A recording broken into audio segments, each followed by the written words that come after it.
नमस्कार, आप देख रहे हैं दिल्ली ग्लो न्यूज और मैं हूं आपके साथ सपना। चलिए रुक कर लेते हैं आज की बड़ी खबरों की ओर। बच्ची जो थी और इसका परिवार मुझसे ये रोज पूछ रहा था कि क्या अब हम अगले 5 मिनट जिंदा रहेंगे या नहीं रहेंगे।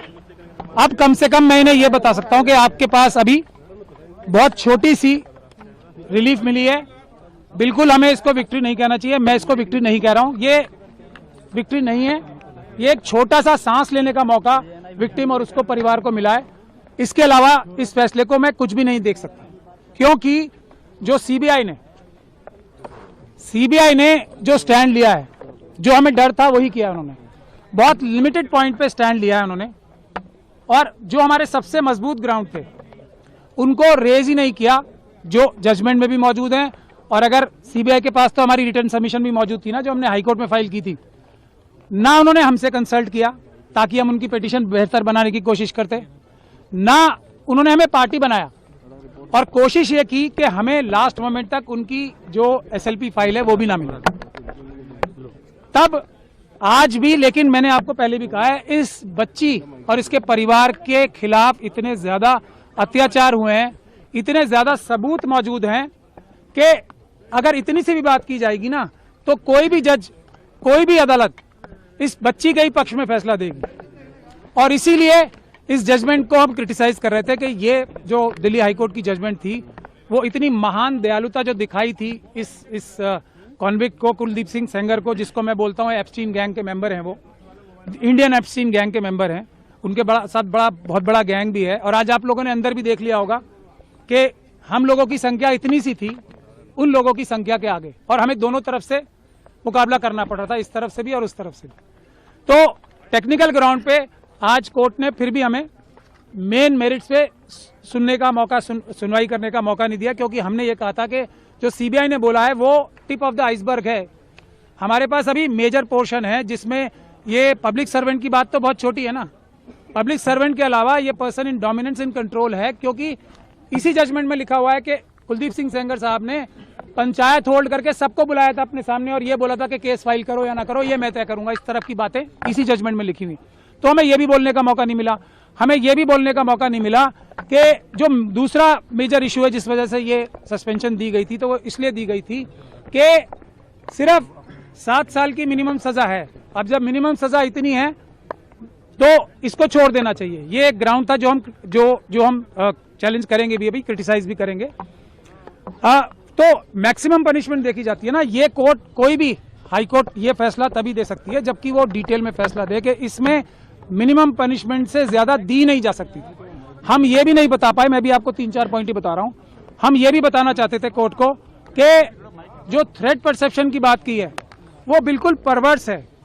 इस बच्ची के तो पिता को मारा गया, इस बच्ची के साथ रेप, गैंग रेप किया गया, इस बच्ची के वकील को मारा गया, इस बच्ची के मौसी चाची को मारा गया। उसके बाद भी जब अपील चल रही थी, उस दौरान भी जब सिक्योरिटी विड्रॉ करा ली सेंट्रल गवर्नमेंट और स्टेट गवर्नमेंट के बड़े बड़े वकीलों ने यहाँ पेश होके, तब भी 2-2 एफआईआर कराई।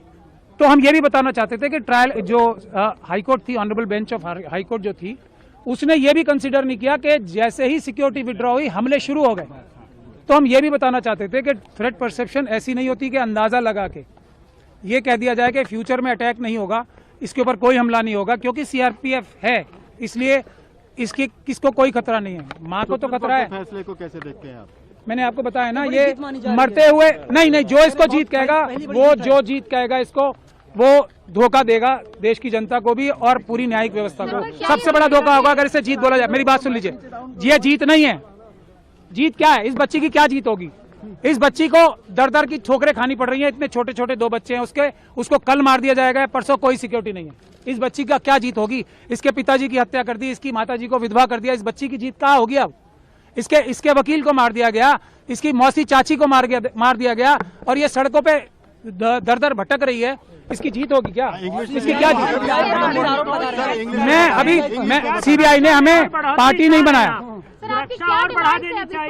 सुरक्षा छोड़िए, पहले जो जितने लोगों को, क्रिमिनल्स को जो बुलेट प्रूफ गाड़ियां दे रखी हैं, बड़े बड़े घर दे रखे हैं, आप लोग इस पे स्टोरी करो ना। क्या ये बच्चियां, नहीं मैं एक मिनट बता रहा हूँ, एक मिनट पहले एक लाइन तो बोलने दो। हाथरस की बच्ची है ना, जब वो भी मरने लगेंगे तभी उनका भी ख्याल होगा, उसका परिवार का कोई ख्याल नहीं हो रहा ना। ये हमारी, बस लास्ट लाइन बोलिए, ये हमारी सिस्टम का फेलियर है, हमारी सोसाइटी का फेलियर है कि हम 2 दिन 4 दिन तो किसी इशू के बारे में एक्टिव रहते हैं, उसके बाद निरंतरता नहीं होती। यही जो गिद्ध है ना एप्स्टीन गैंग के, ये बात इस बात को जानते हैं कि 5-6 दिन 1 महीने से ज्यादा देश की जनता भूल जाएगी, क्योंकि अपनी परेशानियों में मुब्तला हो जाती है। मैं इसको, अगर आप इसको रिलीव कह रही हो कि जो इतनी एक तरीके से, पूरी तरीके से कानून व्यवस्था और सब लॉ के खिलाफ जो हाईकोर्ट की जजमेंट थी उसको रोक दिया गया, तो फिर मैं रिलीव कह सकता हूं, लेकिन ये बच्ची को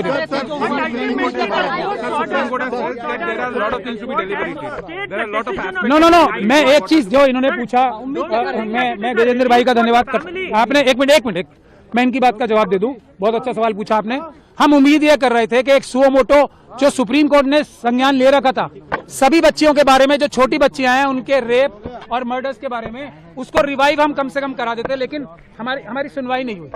हम कम से कम वो तो चाहते थे ना कि जो एक बड़ा केस चल रहा है पूरे देश की बच्चियों के लिए, कम से कम वो रिवाइव हो जाता, क्योंकि वो एक पुरानी बेंच ने अभी रिसेंटली बंद ही कर दिया। मतलब देश की सारी बच्चियां खतरे में थी, ये सुप्रीम कोर्ट ने माना। अब वो रिवाइव करने के लिए हमें दोबारा एप्लीकेशन लगानी पड़ेगी। ये इन बच्चियों की, इनके परिवारों की सबसे बड़ी प्रॉब्लम होती है। There is a window that the Supreme Court has said that several more aspects to be deliberated, and you have also